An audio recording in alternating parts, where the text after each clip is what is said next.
सिर्फ उत्तर भारतीय समाज को हमेशा बेइज्जत किया जाता है।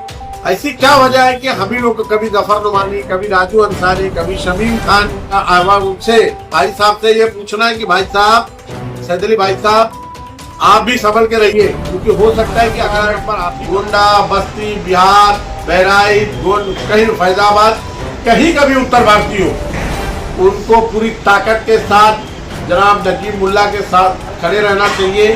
क्योंकि आपको अगर ये समझ शमीम खान की बेइज्जती है तो पूरे उत्तर भारतीय समाज की बेइज्जती है, जफर नुमानी की बेइज्जती हुई, पूरे उत्तर भारतीय समाज की बेइज्जती हुई, राजू अंसारी की बेइज्जती की गई तो पूरे उत्तर भारतीय समाज की गई।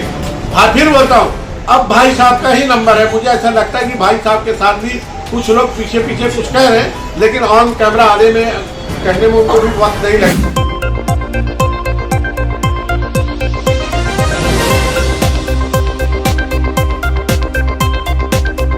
जफर भाई क्या कहेंगे, अक्सर जो है देखा गया है कि शरद पवार गुट में जब आप थे और भी जो उत्तर भारतीय लोग हैं ज़्यादातर उनको ही टारगेट किया जाता है, उनकी ही बेइज्जती की जाती है।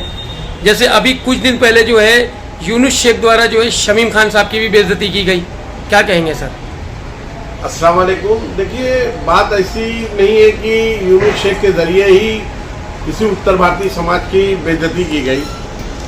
उससे सबसे पहला टारगेट राजू अंसारी साहब हुए, जो उत्तर भारतीय समाज से ताल्लुक़ रखते हैं, जिनका आबाई गांव वतन गोंडा है। फिर उसके बाद जफर नुमानी को बेइज्जत किया गया, जिनका आबाई वतन आजमगढ़ है। उसके बाद राजू अंसारी साहब हो गए, ये हो गए। फिर हमारे जो अध्यक्ष साहब हैं तुतारी में, शमीम खान साहब, उनको जिस तरीके से सरे आम मीडिया के जरिए ऑनलाइन आकर के मीडिया के जरिए तमाम समाज के सामने जिस तरीके से बेइज्जत किया गया, मुझे एक बात समझ में बात नहीं आती कि उत्तर भारतीय समाज को ही बेइज्जत क्यों किया जाता है।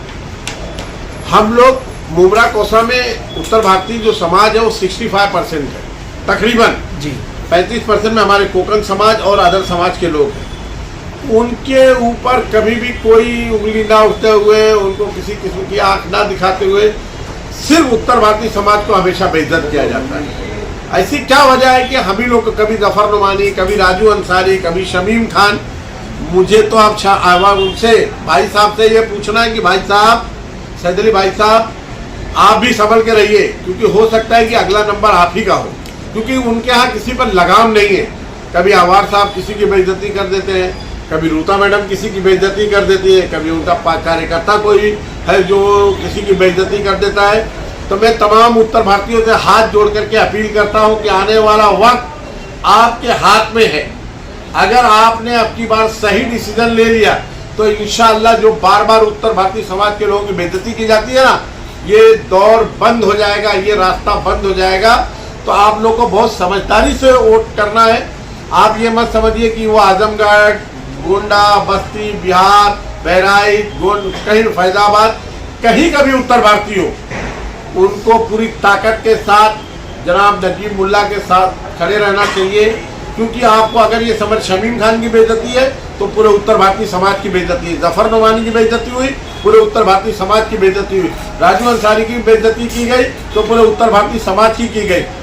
फिर बोलता हूँ, अब भाई साहब का ही नंबर है। मुझे ऐसा लगता है कि भाई साहब के साथ भी कुछ लोग पीछे पीछे कुछ कह रहे हैं, लेकिन ऑन कैमरा आने में कहने में उनको भी वक्त नहीं लगेगा। तो मैं फिर से अपील करना चाहता हूँ, खासकर क्योंकि पूरा कोकण समाज पूरे उत्तर भारतीयों के साथ बहुत मजबूती के साथ खड़ा है। क्यों, उसकी वजह बता दूं कि उत्तर भारतीय समाज, उत्तर भारतीय लोग जब महाराष्ट्र में आए और खासकर जब मुमरा में आए तो उत्तर भारतीयों को यहाँ का जो कोकण समाज था, कोकण का पार्ट है, कोकण का एक हिस्सा है, उन लोगों ने हमको गले लगाया, मोहब्बत की, खुलूस पेश किया, अपना भाई समझा, हमको अपना बनाया। तो और हम लोग ये हम देख रहे हैं कि कुछ लोग जो है वो बार बार उत्तर भारतीय समाज की बेइज्जती करते रहते हैं। तो मैं फिर बोलता हूँ कि अब की बार 65% उत्तर भारतीय हो, तुम मुमरा कोसा में निर्णायक हो, निर्णायक, तुम्हारा वोट बहुत माने रखता है। तमाम समाज के लोग तो ही है, बाकी उत्तर भारतीय समाज के साथ में कोकण समाज, अंग्री समाज, यहाँ का दलित समाज, वहाँ का और भी जो भी अदर लोग हैं वो लोग तो आपके साथ खड़े हैं। पूरी ताकत के साथ आप नजीब मुल्ला साहब के साथ में खड़े रहें, 20 तारीख को वोट है, कोई भी किसी के झांसे में ना आए, कोई किसी के वर्गलात में ना आए, किसी के बहकावे में ना आए। नजीब मुल्ला की निशानी घड़ी है। ये बार बार जो आपके बीच में जाकर के कहते हैं कि वो फलानी पार्टी के साथ है, फलानी पार्टी के साथ है, तो साफ बोल देना कि नजीब मुल्ला साहब की निशानी घड़ी है।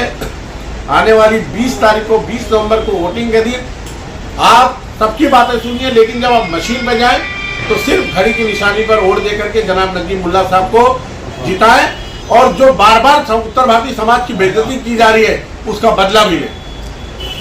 जफर भाई, तुतारी के ही कुछ लोगों का ये कहना है कि जब राजू अंसारी साहब के ऊपर केस हुआ था तो उसमें सबसे बड़ा सहयोग जो है शरद पवार पार्टी के लोगों का था, उनको बाहर निकालने के लिए, उनके लिए लड़ने के लिए।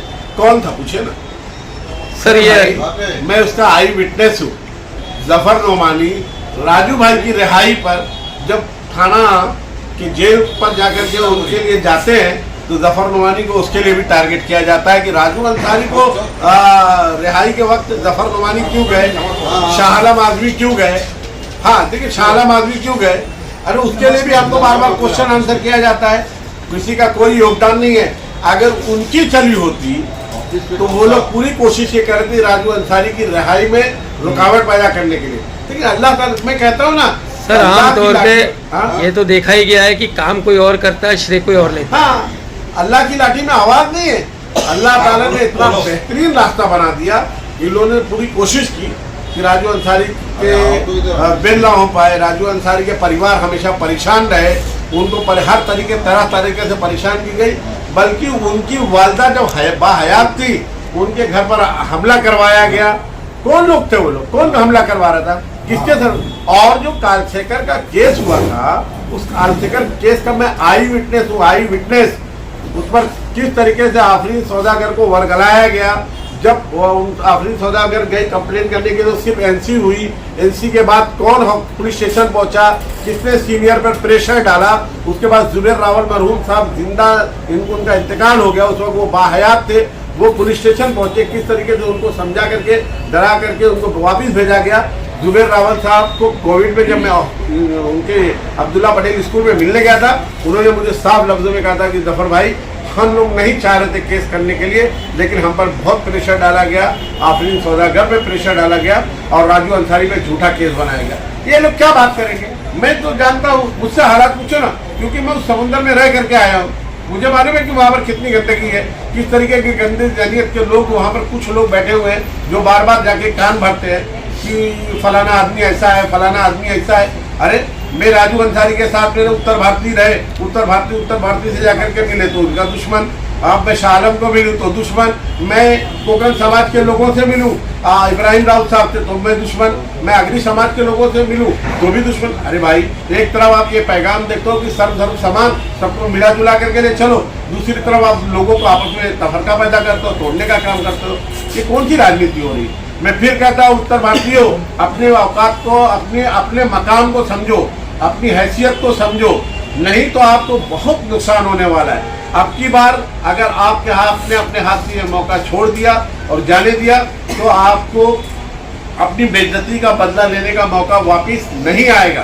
तो इसलिए होशियार रहे। शमीम खान की बेइज्जती, जफर नोमानी की बेइज्जती, राजू अंसारी की बेइज्जती, ये समझिए ये आपकी बेइज्जती है, तमाम लोग की बेइज्जती है। या किसी भी कोकण समाज की या किसी भी समाज की अगर वो लोग बेइज्जती करते हैं तो समझो हमारे भाई बहन की बेइज्जती हो रही। इस बात का ख्याल ध्यान रखें।